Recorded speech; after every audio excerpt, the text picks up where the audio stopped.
I think you're quite right, Jeff. Don't let Ricari tell you what to do. Hey everyone, I'm here with Joe Neat, executive producer at Rare. Joe, how are you, mate? I'm very, very well indeed, yes. Welcome back to Gamescom. It's one of my favourite shows. All the fans, meeting people, it's amazing. The energy is incredible, and the scale, right? It's so huge. Do you know what? It's funny you say that. It's been nice just hanging out with you for the last 15 minutes because so many Sea of Thieves fans have just come up to you and wanted to talk about the game. It's awesome. It's great, isn't it? Asking when we're putting fishing in, like that seems to be the common question. But what's the answer? We hear the feedback. We hear the feedback.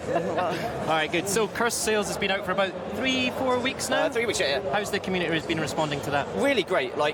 Introducing skeleton ships into the world like we did with this kind of cool campaign with the different battles each week and this side quests you can do as well, about the kind of background of how these came into the world. Right. We love introducing new content in that way to Sea of Thieves, and so it's been great to kind of see how players have been getting on with this, the creative use of mechanics with the skeleton ships and stuff. Loads of great feedback and also stuff that we've learned, right? Like people going, we put a lot of different commendations and things you could achieve, like reasons to replay into the game. Yeah.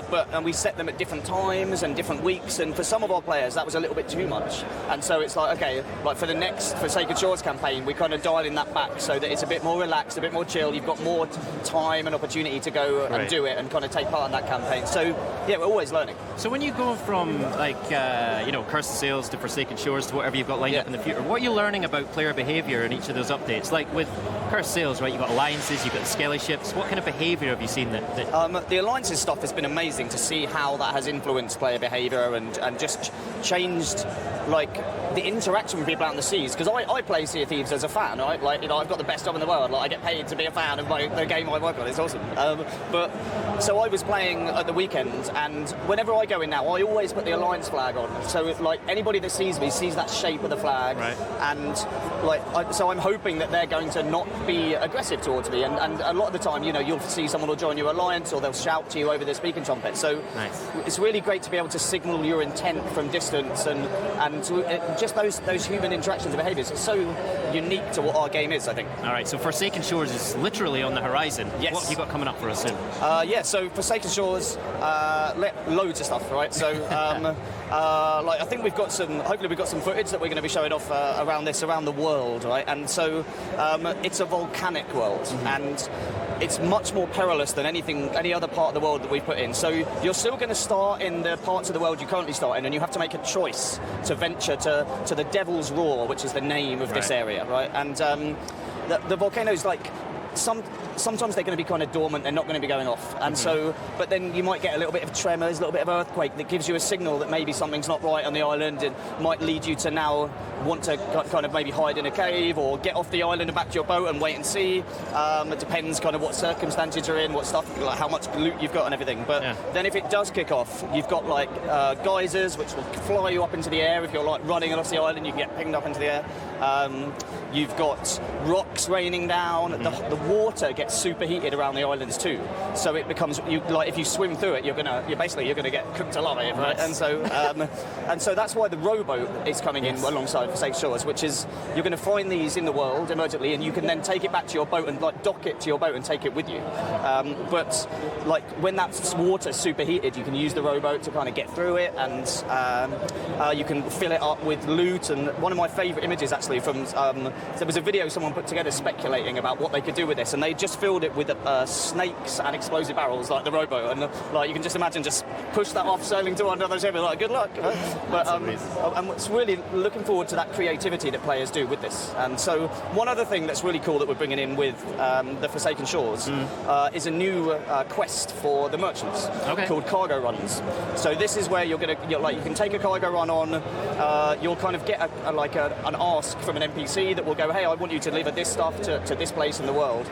And so there's bottles of rum which are a bit delicate, so if you're jumping around them, they're going to get damaged, lower in value, so you've got to keep them kind of safe. Protect so don't get into a battle, right? Very important thing. Cloth, expensive cloth, which you can't really get wet. If you get it wet, it reduces in value. So again, don't leave it on the top of the boat in a storm, but don't put it on the bottom, because if the water starts filling up. Nice. And then plants as well. So if you're taking plants across the world, you want to keep them wet so that they stay kind of healthy. So maybe you want to fill up the bottom deck of your boat and then just put the plants down there, like by, taking some damage and then repairing it and not bailing. So it's going to be really interesting to see that, because I could come onto your boat, see your stuff, and I could do what I wanted. Like, I could start pouring water on your cloth for a laugh, or I could steal it and take it, because I'll be able to know where I need to take that. So wicked. It's like really cool for us to be introducing new ways to play, especially for the merchants, because our data and feedback tells us that that's the one people kind of wanted something new to kind of go and play with and stuff. Absolutely. So. Have you got new build rat adventures? We do indeed, well? Yes. So that's coming after Cursed Sails, and that will be Cursed Crews. So that's where we introduce cursed cannonballs to the world. Okay. So they're going to be found emergently. We've upgrading our inventory system to allow you to manage different cannonballs and stuff. So finding one of those and using one of the players, you're going to see so much fun. Like the rudder ball, which locks your steering so you can't steer for a while. Yeah. I am going to use that when someone is sailing towards a giant rock or an island and to just watch the chaos ensue, right? Love but we're bringing those in, and all the accommodations will be around it. But because a lot of them are going to be around combat and using cursed cannonballs, we're also bringing in the Reaper's Mark, which is a flag you can fly. Okay. And it will then put your ship on the map for everyone else in your world to see. Yeah. So it's kind of like, bring it. Right, Come on. Come on, have a go if you think you're hard enough. Or it could be like the person that does our like loot and lore game show, like it's a member of our community that does this game show all the time. Amazing. Yeah. Like maybe he'll use it to put himself on the map so that people will see him and come to him, and he'll be like, no, I'm friendly. I'm doing a game show. Excellent. Yeah, it's like... Joe, you've got an amazing Sea of Thieves community as well, you just mentioned there. I know there's someone in your community that you want to give a shout out to on the show, right? Yes, absolutely. So got this tweet a couple of days ago. So Liam, who is 7 years old, has become Pirate Legend recently. And for us to be able to create a game like this, a multiplayer game like Sea of Thieves, and it's a long kind of way to get to Pirate Legend. He has played the game for a lot. And so to have a 7-year-old playing an online game like this and have played it for so long and to become a legend in our game, like, kudos to Liam. Absolutely. I think we should both give him a salute. Indeed. Here's to you, Liam. Boom. Well played. All right, Joe, thank you so much. Tell us when Forsaken Shores will be hitting the seas. Yes, so it will be hitting the seas on September the 19th, which coincidentally is International Talk Like a Pirate Day. So Fantastic. It all just converges, doesn't it? So, yeah. Jeff's going to be delighted. Indeed, yeah. All right, Joe, thank you very much for your time, as always, mate. And don't forget, you can play Sea of Thieves right now with Xbox Game Pass. Let me try and get my words out. I think I've been on that run. Right, it's going to be tough waiting for Forsaken Shores. It looks absolutely brilliant. Thanks, Joe.